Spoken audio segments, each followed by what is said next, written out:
చూడండి. ఆధారం లేని ఊరికి ఏదో పేపర్లు చదివేసి వెళ్ళిపోయాడు. మాకు ఎక్కడ కనిపించట్లేదు 23 కోట్లు ఎటు పోయినాయో, అటేమన్నా పోయినాయో ఇటు పోయినాయో మాకేం తెలియట్లేదు. మేము ఆధారాలతో సహా ఆయన కొరియర్ చేస్తున్నాం, అన్నీ చూసుకోమని చెప్పండి. మాకు అదే రకంగా ఆయన ఏ విధంగా 23 కోట్లు ఇచ్చాడో మాకు చూపించమని చెప్పండి కావాల్సింది. ఇక్కడికి వచ్చి ఏ రకంగా కూడా మాకు ఎక్కడ అందలేదు. ఇరిగేషన్ పనులు ₹1 కోటి చేశారంట. నాయకులకు బిల్లు అయినేమో ₹1 కోటి, ఇక్కడ పనులు కాలేదు. ఆయనకి ముందు ఇవన్నీ తేల్చుకొని తర్వాత వచ్చి కూర్చొని ప్రెస్ మీట్ చెప్పని చెప్పి గుమ్మడికాయలంగా భుజాలు తోడుకున్నట్టు దమదమదం పరిగెత్తుకుంటా వచ్చి ఇక్కడ కూర్చొని ఏం మాట్లాడాలని వచ్చాడు ఆయన. మీరు వచ్చి నిన్న పాటూరులో వచ్చి ప్రెస్ మీట్ పెట్టినారు, బాగానే ఉంది.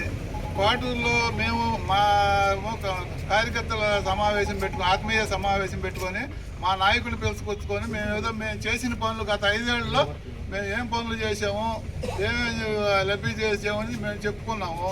దానికి నువ్వేదో గుమ్మడికాయలు దొంగ ఎవరంటే భూతాలు తోడుకున్నట్టు నువ్వు వచ్చి మీరేదో మిమ్మల్ని మేము అనలా, మీ ఎమ్మెల్యేనల్లా, మీ నాయకులనల్లా, మేము మా పార్టీ నాయకులు మేము కలిసి మేము ఆత్మీయ సమావేశం పెట్టుకొని మేము ఏదో చేసుకున్నాము.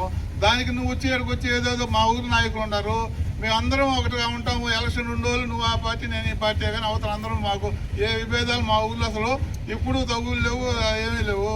నువ్వు వచ్చి తగులు పెట్టాలని వచ్చి చూస్తున్నట్టుండవు. పార్టీకి వచ్చి నువ్వు ఏదైనా ఉంటే నువ్వు కోవూరులో చూసుకో.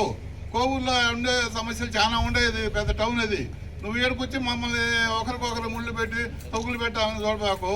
ఏదన్నా ఉంటే నువ్వెంత కమిషన్ తీసుకుంటున్నావు, నువ్వు మా ఎమ్మెల్యేని కమిషన్ తీసుకుంటున్నావు అని మాట్లాడుతున్నావు. నువ్వెంత తీసుకున్నావు? గత పంచాయతీలో వైస్ ప్రెసిడెంట్గా ఉండి ఇన్ఛార్జ్ సర్పంచ్గా ఉండవు. నువ్వెంత కమిషన్ తీసుకున్నావు? నువ్వేమైనా చెప్తా, ఎంత కమిషన్ తీసుకున్నావా? నువ్వేదన్నప్పుడు ఏమన్నా నువ్వేమైనా కమిషన్తో నీకు అలవాటు ఉన్నట్టుంది, అందుకోసం అందరూ అట్నే అనుకుంటే అట్ట కమిషన్ తీసుకునే వాళ్ళని.